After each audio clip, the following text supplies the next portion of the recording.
Pertemuan terakhir kita membahas tentang beberapa hal yang menjadi fitrah manusia dalam bersuci, yaitu sikat gigi dan lain-lain. Sekarang kita mulai masuk dalam pembahasan wudu. Untuk pembahasan wudu ini kita langsung saja masuk kepada rukun-rukun dan tata cara berwudunya. Wudu itu rukunnya ada 6. Yang pertama, rukun berwudu itu adalah niat. Artinya kalau orang tidak berniat dengan benar, maka wudunya tidak sah. Niat berwudu ini bisa niat untuk mengangkat hadas, atau niat berwudu saja, atau berwudu untuk bersuci. Tetapi ada orang-orang yang niatnya mesti khusus, yaitu orang-orang yang dawamul hadas. Dawamul hadas artinya dia berhadas terus, berhadas terus, berhadas terus, berhadas terus. Maksudnya apa? Contohnya misalkan ada laki-laki yang kena penyakit rembes. Itu dawa itu namanya kategorinya dawamul hadas.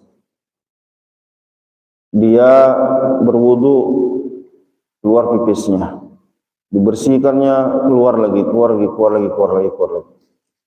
Sehingga dia terus batal wudunya, terus batal wudunya, terus batal wudunya. Artinya untuk sholat itu dia nggak bisa pakai bersuci benar, karena salah satu syarat bersuci itu adalah mesti suci dari najis dan hadas. Sedangkan keluarnya pipis itu membatalkan wudu. Nah, jadi bagaimana sholatnya? Dia tetap wajib sholat, tapi berwudunya ada perbedaan dari sisi beberapa hal, termasuk dari segi niat. Hampir sama dengan tayamum. Maksudnya bagaimana? Dari segi bunyi niat, kalau berwudu sengaja aku berwudu mengangkat hadas karena Allah Ta'ala, itu wudu normal, orang yang normal. Orang yang punya penyakit seperti tadi, niatnya tak boleh seperti itu, tidak sah. Lalu niatnya apa? Sengaja aku berwudu agar boleh sholat karena Allah Ta'ala. Itu bedanya. Nawaitul wudu'a li istibahati sholati lillahi ta'ala. Sengaja aku berwudu agar boleh solat karena Allah Ta'ala. Mengapa tidak pakai sengaja aku berwudu untuk mengangkat hadas? Karena hadasnya tak terangkat. Mengapa hadasnya tak terangkat? Karena begitu dia berwudu akan keluar lagi pipisnya gitu. Walaupun tetes, tetes, tetes, tetes. Namanya rembes kalau orang kita nyebutnya. Perempuan bisa juga mengalami, tapi yang penyakit ini jarang terjadi pada perempuan. Perempuan biasanya sesekali kena istihadah. Apa itu istihadah? Darah yang terus keluar, padahal masa haidnya sudah habis. Istilahnya istihadah. Perempuan yang kena istihadah tetap wajib sholat. Tapi bagaimana wudunya kalau ke darah keluar terus? Nah, pakai yang tadi. Nah, ini sama dengan tayamum. Kalau kita niat tayamum apa? Enggak ada tayamum itu niatnya mengangkat hadas. Tayamum itu bukan mengangkat hadas, tapi tayamum itu niatnya sengaja aku bertayamum agar boleh sholat karena Allah Ta'ala. Jangan berniat sengaja aku bertayamum untuk mengangkat hadas. Nah, itu mesti dibedakan. Yang kedua, kalau tayamum itu tidak boleh sebelum masuk waktunya. Kalau zuhur masuk pukul 12.30, lalu pukul 12 dia bertayamum, maka tayamumnya tidak sah, mesti masuk waktu. Sama seperti bapak-bapak yang kena penyakit tadi. Maka beliau tak boleh berwudu sebelum masuk waktu sholat. Dia berwudu mesti sesudah masuk waktu sholat. Yang kena beser tadi, rembes pula, beser ya, maaf, salah nama tadi. Beser Pak, beser. Nah, tak tahu bahasa kampung awak apa namanya? Yang ketiga, sama seperti tayamum, sholat untuk tayamum itu hanya boleh untuk satu sholat wajib. Tak boleh dipertahankan sampai, sama seperti orang kena penyakit tadi, sholat wuduknya hanya boleh untuk satu. Istilahnya dalam fikih salasul baul, penyakitnya itu kencing yang tidak putus-putus, terus kemudian netes kita, kemudian netes. Ya, biasanya umur lanjut ada yang kena penyakit itu, ada yang tidak. Oleh karena itu, kalau bisa kencing itu habis, maka orang terkencing supaya habis, dia disunnahkan untuk berdehem. Nah, itu untuk menghabiskan pipis, sisa pipis yang ada di batang kemaluan. Oh, gitu. Berdehem istilahnya. Supaya orang jangan terjadi penyakit-penyakit seperti ini. Baik, jadi niat menentukan. Kalau dia salah dalam niatnya, ya salah wuduknya, maka tak sah wuduknya. Jadi boleh memilih. Kalau normal ya, sengaja aku berwudu fardu atasku karena Allah Ta'ala, sah. Sengaja aku berwudu untuk mengangkat hadas, sah. Tapi khusus bapak-bapak yang kena tadi, beser tadi, sengaja aku berwudu agar boleh sholat karena Allah Ta'ala. Gitu. Ada kata-kata agar aku boleh sholat. Nah,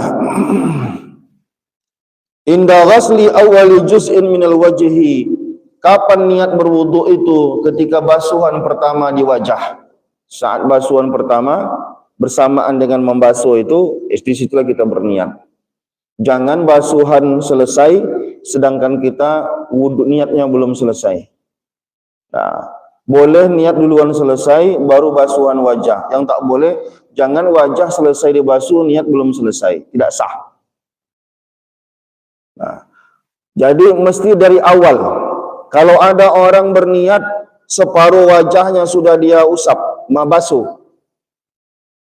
Baru ketika separuh lagi dia berniat, sengaja aku berwudu karena Allah Ta'ala. Berarti separuhnya tidak sah. Nah, separuhnya tidak sah. Mesti bersamaan. Sengaja aku berwudu fardu atasku karena Allah Ta'ala. Misalkan. Dari awal. Karena kalau separuh dia niatkan, separuh tidak, berarti yang separuh itu tidak sah. Karena niat itu nomor satu, basuh muka baru nomor dua. Dalam pelaksanaannya disamakan, tapi secara urutan niat dulu baru yang lain-lain. Nah, banyak yang perlu diperhatikan agar sah dalam niat. Nah, itu yang pertama, rukun daripada dalam berwudu, itu yang paling utama sekali. Adapun nawaitul wudu'a, lafaz-lafaz itu tidak wajib. Itu hanya sunnah saja untuk mengokohkan hati. Tapi yang paling penting adalah apa yang dalam hati. Karena hati-hati dalam niat. Niat pun banyak orang salah. Niat sholat, niat puasa. Kalau niat salah, maka ibadah tidak sah. Contoh puasa misalkan. Ntar lagi puasa ini. Banyak orang dipikirnya sama berencana dengan berniat. Berencana dengan niat itu beda. Aku puasalah besok. Niat atau tidak itu? Itu kita bilangnya niat, tapi dalam fikih itu bukan niat. Mesti kalau puasa Ramadan minimal terpenuhi dua unsur. Satu, dalam niat itu yang paling wajib adalah kata-kata menyengajakan diri. Sengaja aku.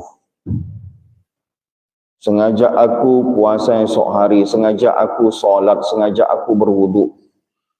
Dan kalau ibadahnya ibadah wajib, mesti disebut ada ta'yinnya. Ta'yin itu menentukan jenis ibadahnya. Sengaja aku puasa apa? Kalau puasa wajib, mesti disebutkan kata Ramadannya.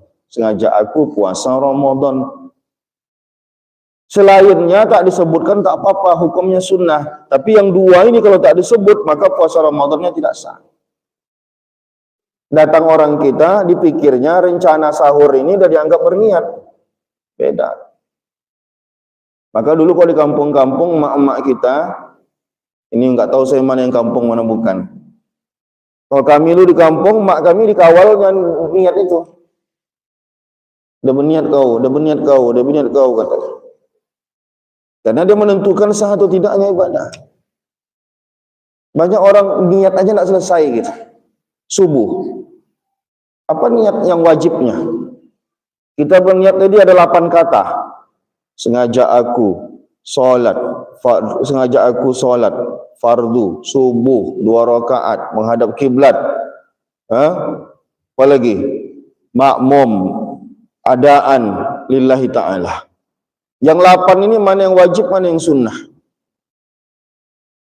Kalau makmum 4 wajib, 4 sunnah. Kalau 4 ini tidak terpenuhi satunya, maka solat subuh tadi tidak sah. Apa yang 4 itu? Sengaja aku, itu paling intinya. Nah, solinya sengaja aku. Yang kedua harus ada kata fardunya, karena ini solat fardu beda dengan solat sunnah. Kalau solat sunnah tak mesti disebutkan kata sunnahnya. Kalau fardu mesti disebutkan kata fardunya. Sengaja aku solat fardu. Yang ketiga ta'yin, tentukan solatnya apa? Subuh kah, zuhur kah, asar kah? Karena yang membedakan satu solat dengan lainnya niat aja. Zuhur sama asar itu yang membedakan cuma niat. Dan yang keempat, kalau dia makmum wajib menyebutkan diri sebagai makmum. Kalau dia tak menyebutkan diri sebagai makmum, maka sholatnya tidak sah. Yang 4 lagi sunnah, tak disebutkannya pun tak apa-apa, lillahi ta'alanya 2 rakaatnya itu sunnah semua. Tapi yang 4 ini, 1 tak disebutkan dia, itu tidak sah sholatnya, niatnya. Nah gitu. Kalau imam tak menyebutkan diri sebagai imam, masih sah sholatnya, tapi tak dapat pahala berjamaah dia. Karena imam ini cuma satu yang dia harus berniat menjadi imam. Karena tak sah sholatnya kecuali dilaksanakan berjamaah. Apa itu sholatnya? Sholat yang tak sah dikerjakan kecuali berjamaah cuma Jumat. Nah, selain dari itu semua sah sendiri. Tapi kalau Jumat tak sah dikerjakan kecuali berjamaah. Maka imam pun kalau tak menyebut dirinya sebagai imam, maka tak sah sholatnya. Ini masalah niat. Nah, sama seperti berwuduk juga, harus ada kata-kata sengaja akunya. Kalau tidak ada sengaja aku berwuduknya, maka dia berarti tidak berniat. Nah, maka banyak orang kita tidak paham membedakan apa yang disebut dengan niat dan apa yang dimaksud dengan berencana. Nah, itu 2 hal yang berbeda. Oke, kita masuk pembahasan yang kedua, yaitu membasuh wajah. Ada yang diskusi dulu masalah niat? Kalau tidak ada, alhamdulillah, berarti sudah dipahami. Kalau ngaji sama saya tidak perlu cepat-cepat. Kalau memang ada mau diskusi, oke gitu. Karena kita pun mertamatkan pun panjang kali. Mana sampainya aja. Rukun kedua, yaitu ghuslul wajhi, membasuh wajah. Apa dalam berwudu yang rukun semuanya basuh kecuali kepala diusap. Apa arti basuh? Apa bedanya basuh dengan mengusap? Kalau membasuh itu artinya adalah mengalirkan air. Kalau mengusap cukup dengan membasahkan tangan lalu dioleskan. Itu bedanya mengusap dengan membasuh. Maka kalau ada orang, mana lebih kuat, mengusap atau membasuh? Membasuh lebih kuat karena ada airnya. Kalau mengusap ini cukup membasahkan tangan. Maka kalau ada orang membasuh kepalanya tidak diusapnya, sah atau tidak? Sah. Mengapa? Karena membasuh lebih kuat daripada mengusap. Tapi kalau wajahnya diusapnya, tidak sah. Karena kategori mengusap itu lebih rendah daripada membasuh. Jika ada orang berwudu dibasahkannya tangannya, maka tidak sah. Karena itu kategorinya mengusap, bukan membasuh. Sedangkan Allah menyebut faghsilu wujuhakum, basuh wajah kalian. Bukan mengusap wajah kalian, tapi basuh wajah kalian. Mesti ada airnya. Nah, walaupun sedikit. Tapi kalau cuma basah saja, keran air Bapak hidupkan, lalu Bapak basahkan tangan Bapak, lalu Bapak gini kan, maka dia tidak dianggap membasuh, tapi disebut dengan mengusap. Wajah tidak sah diusap, dia mesti dibasuh. Karena makna daripada membasuh adalah mengalirkan air, bukan membasahi. Kalau mengusap, ia membasahi. Nah, hadduhu tulan, mana yang disebut dengan wajah itu? Ma baina manabiti sya'rir ra'si, dimulai dari tempat tumbuhnya rambut, awal tempat tumbuhnya rambut. Nah, yang normal lah ya. Mana ini kira-kira? Kalau dia sudah tidak ada rambutnya gimana? Dia mengagak-agak saja. Dia kan bisa diagak-agak itu kan. Maka wajib melewatkannya kata ulama. Kalaupun kita tahu batasnya, maka melewatkannya sedikit pun hukumnya wajib. Supaya memastikan batasnya itu kena. Nah gitu. Ila muntahal lahyaini, sampai ke ujung dagu. Ini. Lahyaini itu dua rahang nih. Nih, sampai ke dagu. Jadi batasnya mana? Ini tulang.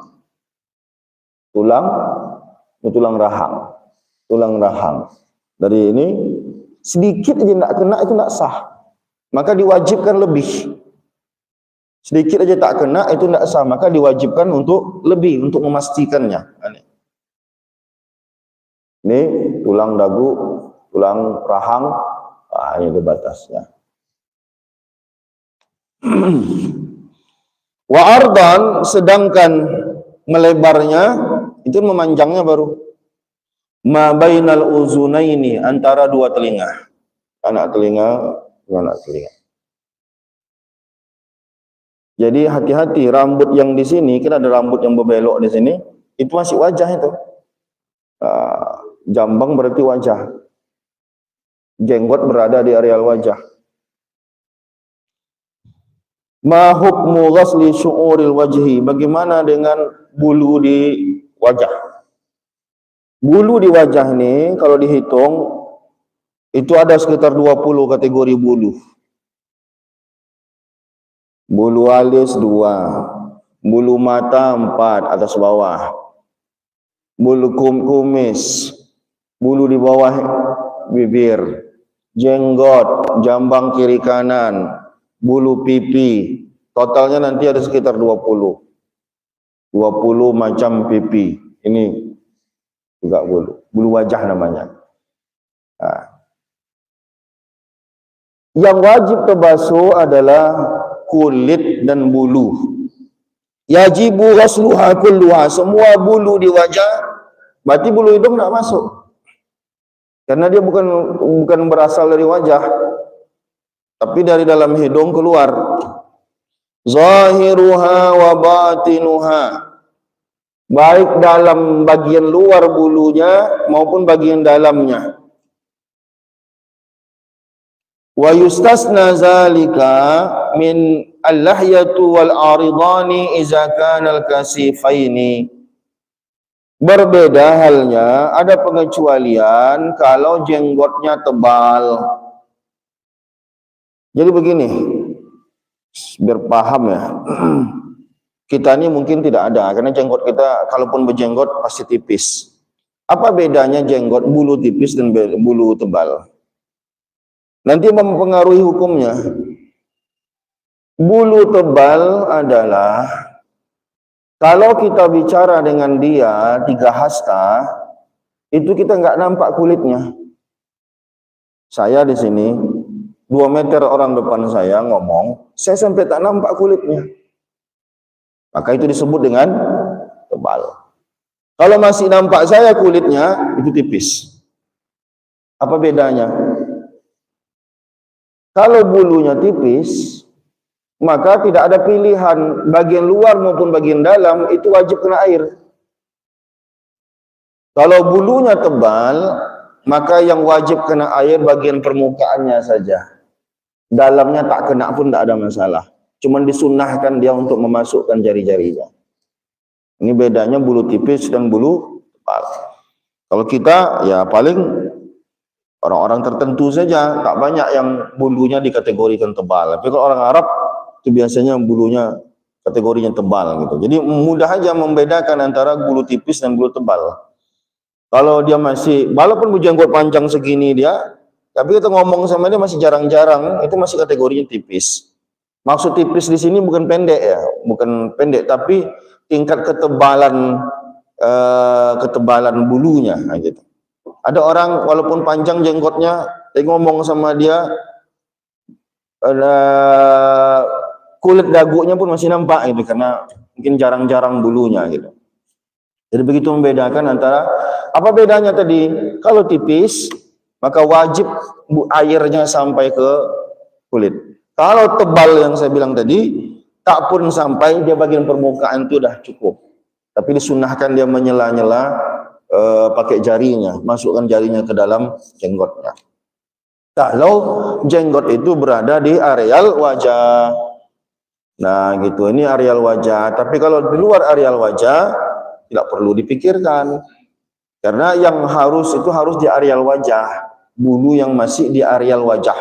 Kalau ada orang bulunya sampai di sini, maka dia tak perlu sampai segitu.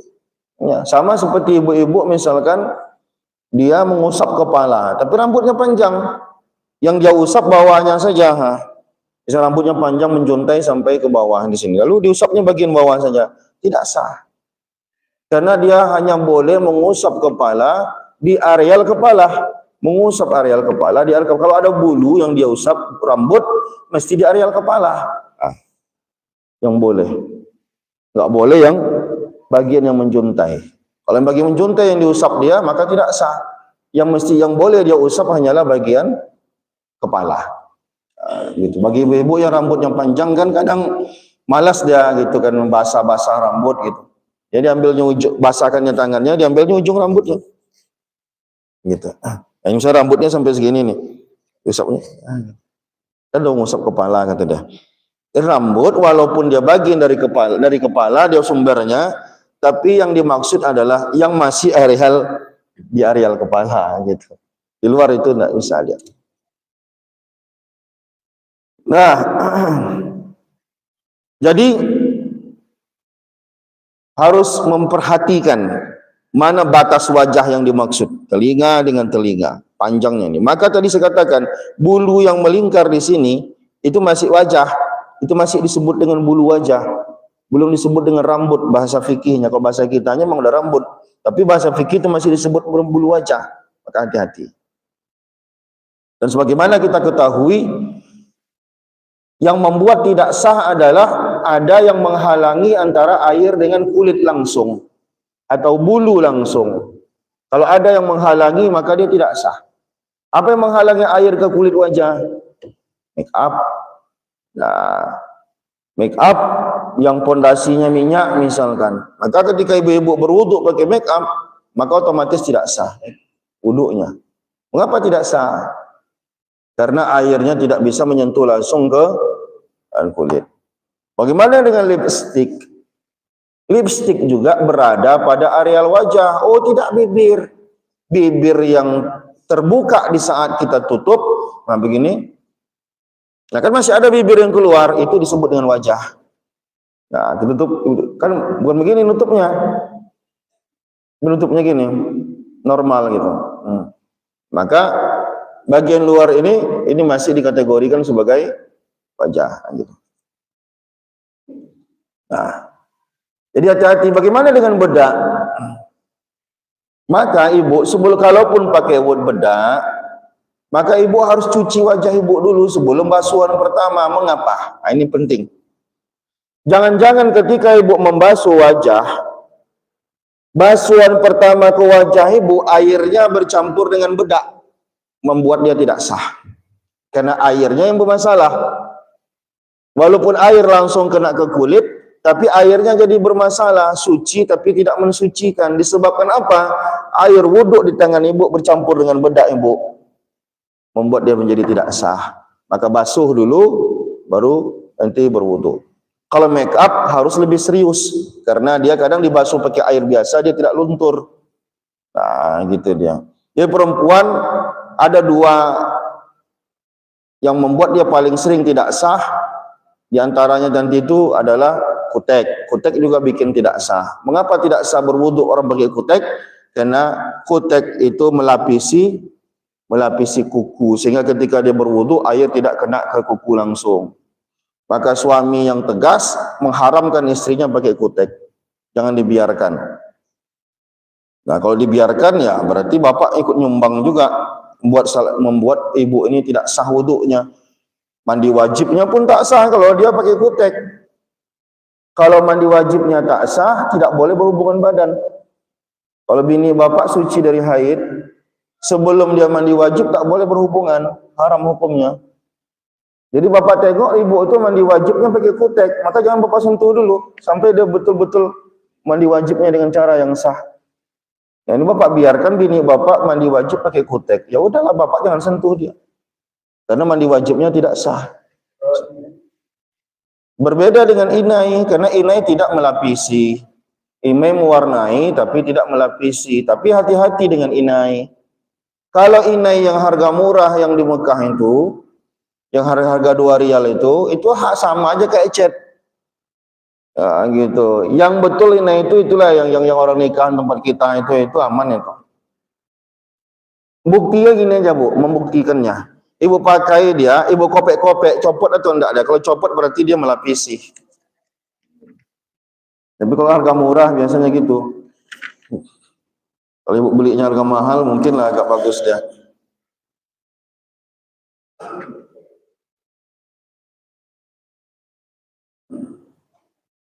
Jadi itu dia. Kalau inai tadi itu gimana cara kerjanya? Dia tidak melapisi. Yang tak boleh itu yang melapisi. Inai itu semua kuku kita luar dalamnya memang diwarnainya gitu. Tapi dia tidak melapisinya. Ibu kopek-kopek takkan copot dia. Inai itu. Bedanya inai. Tapi inai yang kayak mana jangan terkicu. Banyak orang beli inai-inai di Mekah harga 2 rial merek Rani itu. Saya belikan istri saya.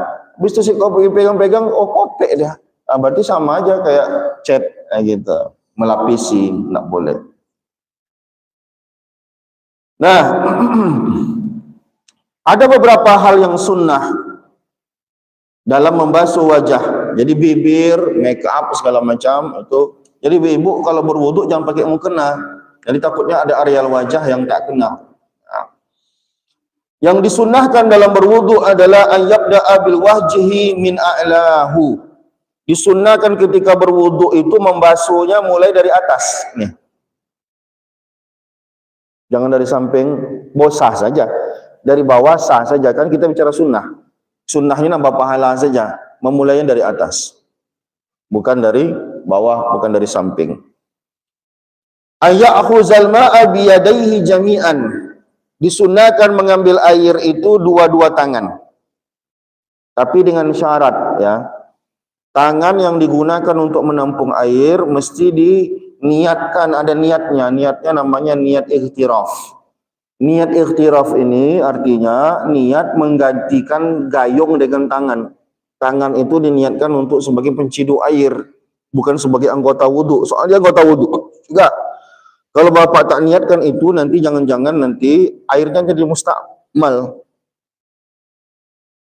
Nah, hati-hati. Maksudnya kita menganggap tangan kita dalam posisi sebagai penciduk air. Maka disunahkan membasuh tangan sebelum berwudu. Karena tangan akan digunakan untuk penciduk air. Boleh aja langsung keran ke wajah kita gitu. Tapi banyak sunnah yang akan terlewatkan. Nah, maka afdalnya ditampung pakai tangan.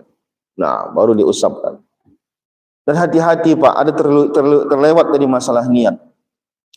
Sebelum Bapak basuh wajah, ada enggak amalan-amalan Bapak? Ada. Dan itu wajib diniatkan. Kalau tak niatkan, Bapak tak dapat pahala sunnah. Apa amalan sunnah sebelum basuh wajah tadi? Baca bismillah, basuh tangan, kumur-kumur, masukkan air ke hidung. Maka dari awal sebelum berwudu itu udah niat lagi. Jadi niat itu 2 kali. Niat pertama, ini sengaja aku mengamalkan sunnah wudu. Nanti ketika basuh wajah baru sengaja aku berwudu fardu atasku karena Allah Ta'ala. Karena tidak ada amalan yang tak diniatkan, tak ada pahalanya. Karena semua amalan itu yang termasuk wudu ini termasuk amalan yang harus diniatkan. Nah,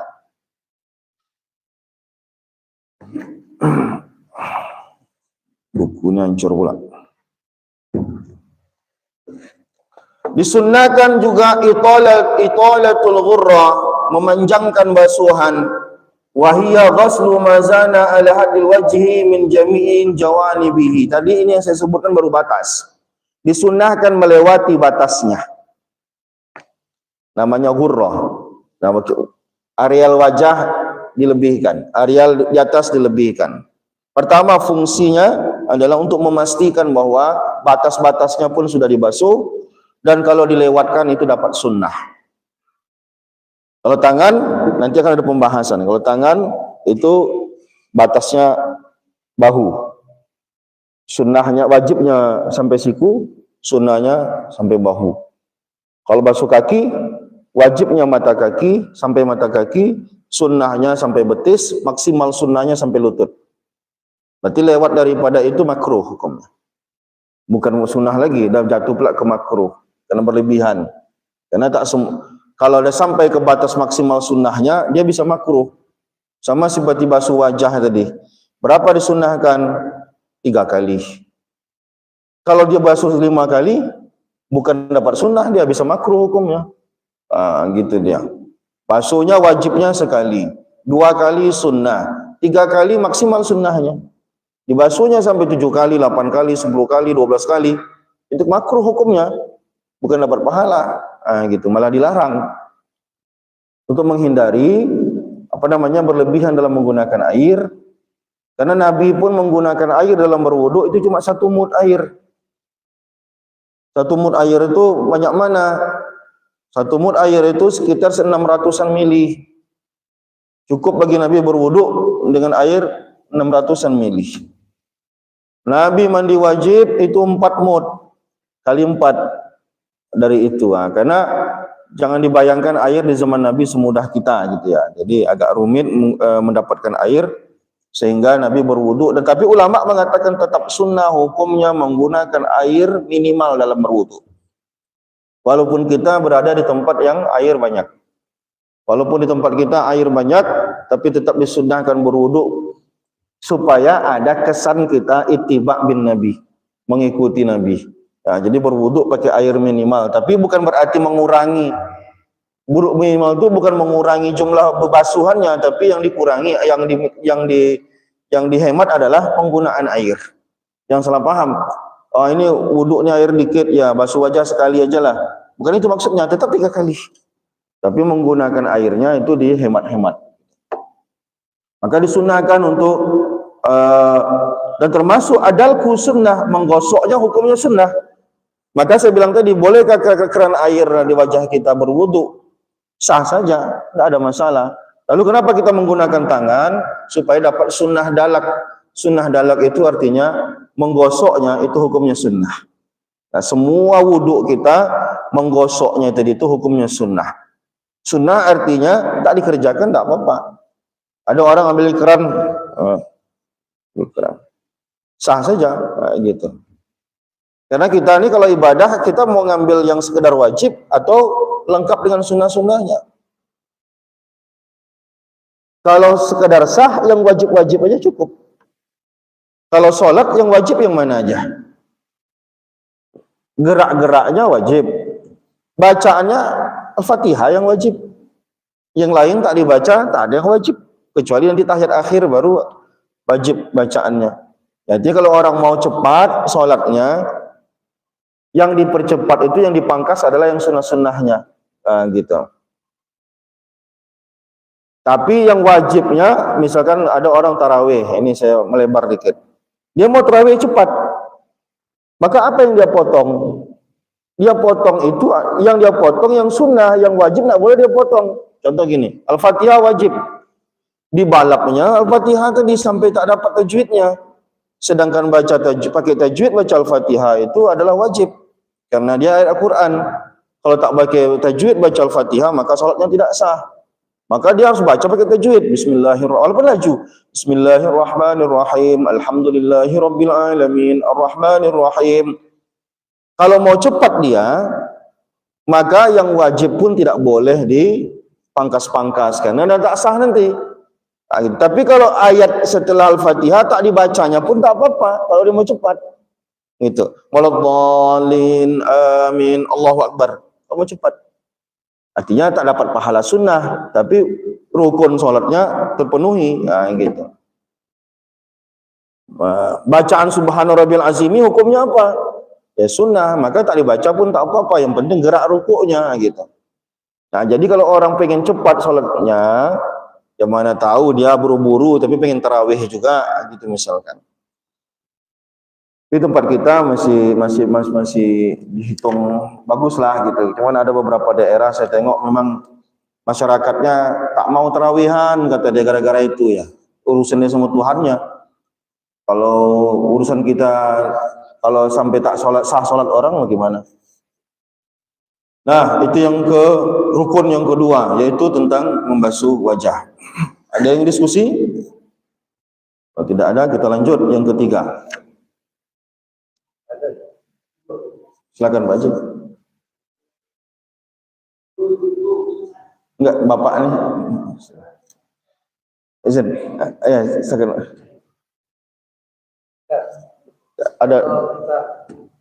Ada dua orang Bapak nih, silakan Pak.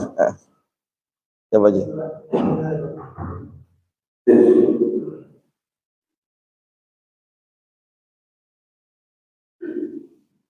Bismillahirrahmanirrahim. Assalamualaikum warahmatullahi wabarakatuh. Waalaikumsalam. Yang ingin saya tanyakan mengenai berwudu tadi.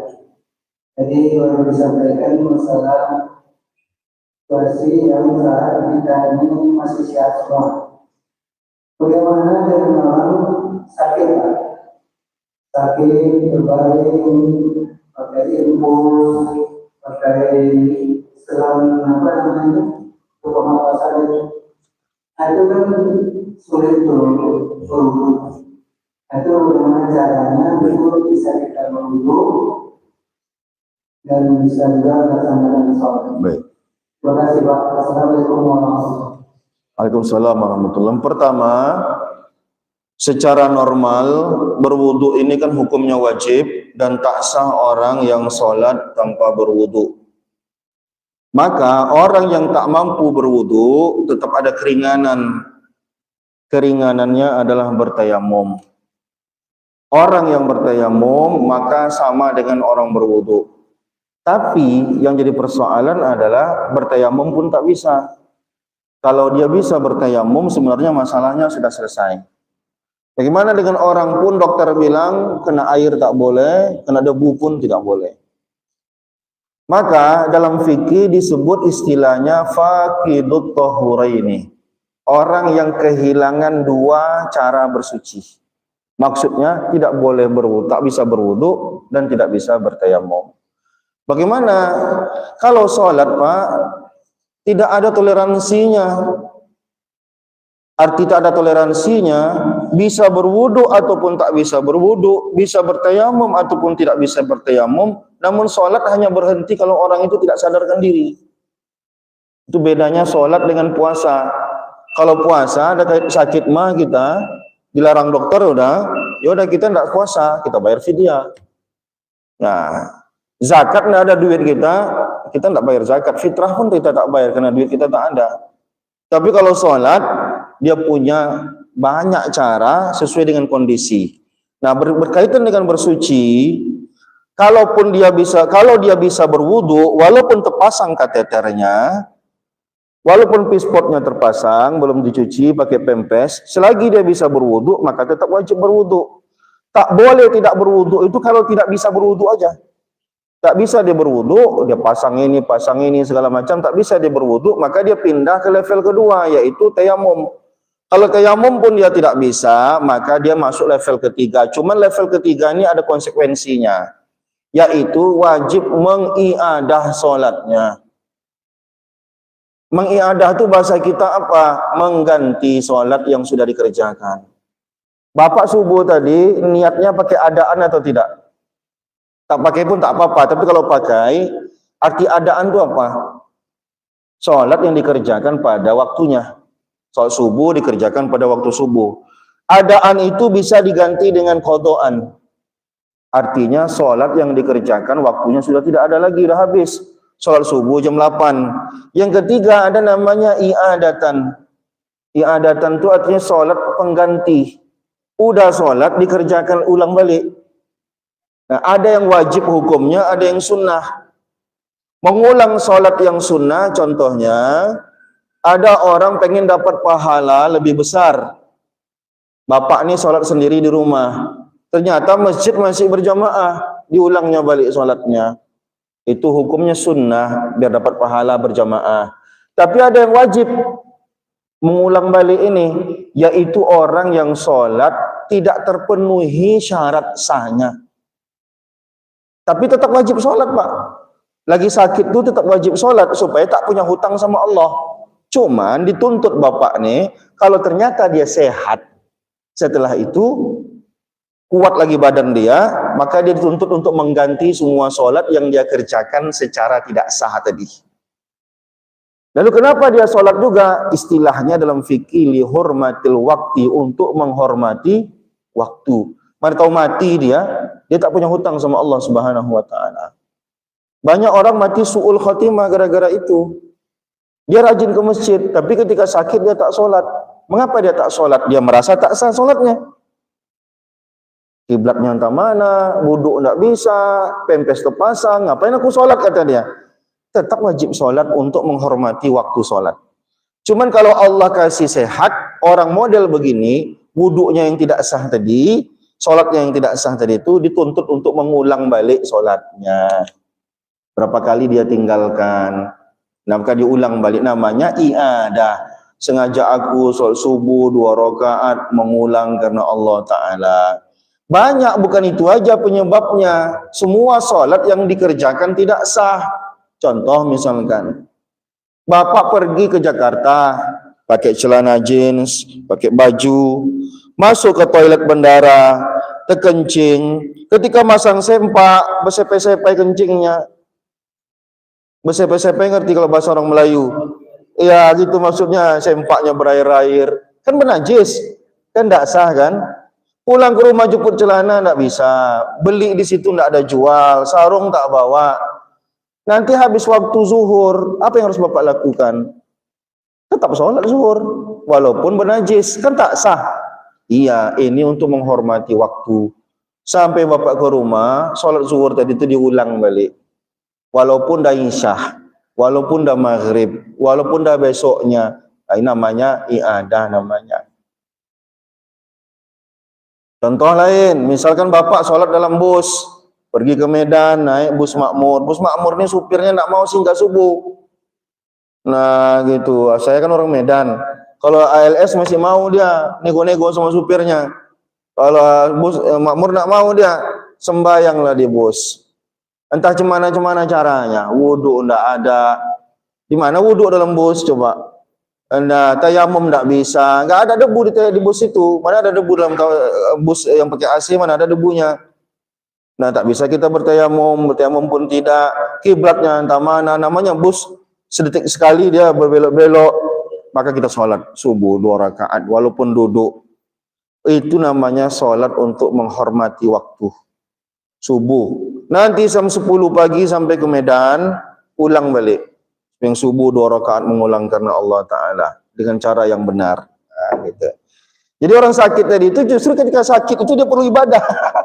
Jangan sampai orang, saya sering lihat enggak sembahyang, Pak, enggak bisa sembahyang loh, kata dia, apa ini kateter terpasang, pempes segala macam. Kasihan juga gitu. Mati pula salahnya, kalau dia masih hidup masih bisa dia bertobat. Ini mati pula. Ya mati su'ul khotimah lah, mati tak sembahyang. Nah, gitu. Kalau sakit itu cemana cara bisa tetap sembahyang. Maka nanti kalau panjang umur nanti saya praktekkan. Bapak harus tahu gimana cara sholat berdiri yang benar, bagaimana cara sholat duduk yang benar, bagaimana cara sholat berbaring, miring, nelentang, bagaimana sholat pakai mata saja, bagaimana sholat dalam hati saja. Itu semuanya harus diketahui. Ada saatnya orang memang cuma hatinya yang bisa bergerak, mata tak bisa bergerak, badan tak bisa bergerak. Itu pun masih wajib sholat. Ini bedanya sholat dengan ibadah lain. Nah, gitu. Kalau sholat ini apapun caranya, tetap sholat, gitu dia. Silakan Pak Haji, mau tanya di Pak Haji? Ada lagi? Kalau tidak ada, kita lanjut. Ada lagi yang diskusi? Jawab tadi Pak Haji. Baik, silakan Ibu. Ya Bu, pakai mic Bu ya.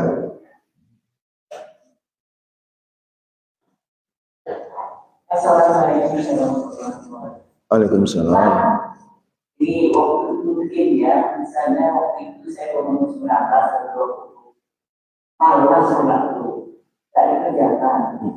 Kalau udah 60 kakak, bisa saya mengganti sholat itu. Baik. Itu yang masih ada. Baik Bu. Dalam mazhab 4, mazhab Hanafi, mazhab Maliki, mazhab Syafi'i, mazhab Hambali, empat-empatnya mewajibkan mengqadha salat. Yang disengaja maupun tidak disengaja. Mulai dari, tapi Ibu ingat-ingat saja berapa gitu kurang yang ditinggalkan. Ya agak-agak aja lah gitu. Terhitung kita kapan memulainya? Sejak kita balik. Wajib sholat itu kan sejak balik. Misalkan umur 13 atau umur 15. Maka berapa banyak sholat yang Ibu tinggalkan, itu hutang sama Allah Subhanahu wa Ta'ala. Tidak ada hutang yang lunas dengan sendirinya. Menurut 4 mazhab. Maka Ibu harus mendahulukan mengqadha daripada sholat sunnah. Mendahulukan qadha daripada sholat sunnah. Didukung dengan taubat kita, insya Allah Allah maha penerima taubat. Tapi taubat harus diiringi dengan bayar hutang. Baik hutang sama manusia maupun hutang sama Allah. Bapak kalau buat salah sama saya, kalau tidak ada utang, tidak ada yang harus dibayar, itu Bapak bisa langsung minta maaf. Tapi kalau ada uang, Bapak harus bayar. Baru sah taubatnya. Termasuk utang sama Allah. Jadi kalau ada orang punya hutang sama Allah sholat, dia harus mengagak-agak berapa hutang itu, dan memang afdalnya dia selesaikan cepat hutang itu. Tapi kalaupun memang terlalu banyak, ulama mengasih dispensasi, bolehlah diangsur-angsur.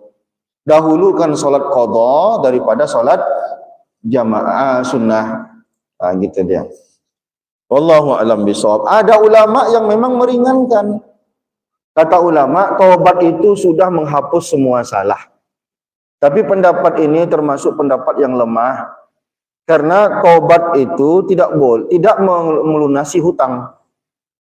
Sedangkan hutang puasa, hutang sholat, itu hutang yang tak bisa lunas dengan sendirinya dengan taubat. Jadi ada dua pendapat. Ada, kalau ikut 4 mazhab, maka 4-empatnya mewajibkan mengqadha. Ada ulama yang di luar dari 4 mazhab ini mengatakan cukup dengan bertaubat saja. Karena dia anggap bahwa taubat itu sudah menghapus semua kesalahan, puasa, dan segala macam. Tapi kalau puasa beda. Kalau puasa kayaknya semua ulama harus mengganti. Yang berikhtilaf tadi itu adalah di sholat. Kalau puasa itu tidak ada ikhtilaf. Maka kalau Bapak utang puasa sejak dari umur 15 tahun, maka itu Bapak harus hitung berapa. Tak sanggup Bapak gantinya lagi, bayar fidyah. Fidyah kan murahnya. Berapa fidyah itu? 1 mud beras. Satu puasa diganti dengan, tapi kalau sholat tidak bisa diganti dengan beras.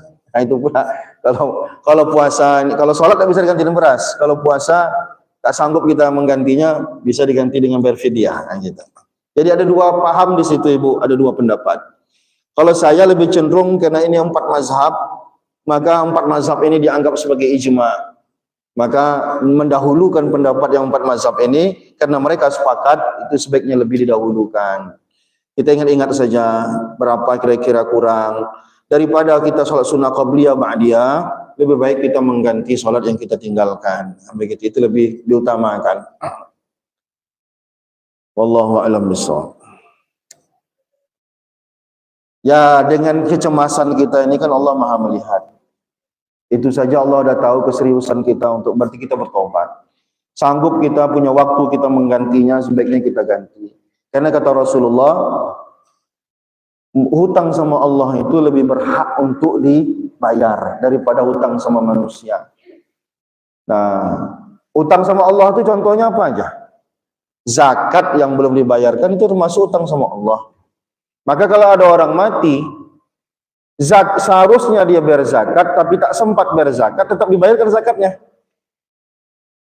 Udah waktunya bayar zakat, tak sempat dia mengeluarkannya, mati duluan dia. Itu yang dikeluarkan zakatnya. Ada orang asal mati orang dikeluarkannya zakatnya, belum tentu. Jangan-jangan udah bayar zakat dia. Yang dibayarkan zakatnya dengan hartanya itu adalah kalau dia tak sempat bayar zakat lalu mati. Mengapa? Karena itu hutang sama Allah. Maka sebelum hartanya diwariskan, maka dia harus melewati beberapa dulu hartanya itu. Mati orang, tinggalkannya duit. Tidak otomatis diwariskan, dia harus melewati beberapa. Satu, urusan jenazahnya. Ya, tapi urusan kendurinya enggak. Ini urusan jenazah. Kalau kendurinya anaknya lah yang cari duit gitu. Misalkan malam 3, malam ke-7, enggak boleh pakai duit almarhum itu. Nah, kalau urusan jenazah boleh. Ambulannya, gali kuburnya, belikan kapannya, afdalnya pakai duit dia. Gitu. Yang kedua, setelah itu apa? Itu hutangnya dibayarkan dulu. Baik hutangnya sama Allah maupun hutangnya sama manusia. Gitu dia. Baru nanti wasiatnya dilaksanakan, baru yang keempat baru diwariskan. Nah, Allahu a'lam bishawab. Jadi hutang sama Allah dibayar. Dah habis waktu kita, udah masuk waktu syuruk, selesai, kita baru sampai ke ini kayaknya pertemuan terakhir sebelum Ramadan ini. Kita sampai tadi pembahasan membasuh wajah. Terima kasih atas segala perhatian. Assalamualaikum warahmatullahi wabarakatuh.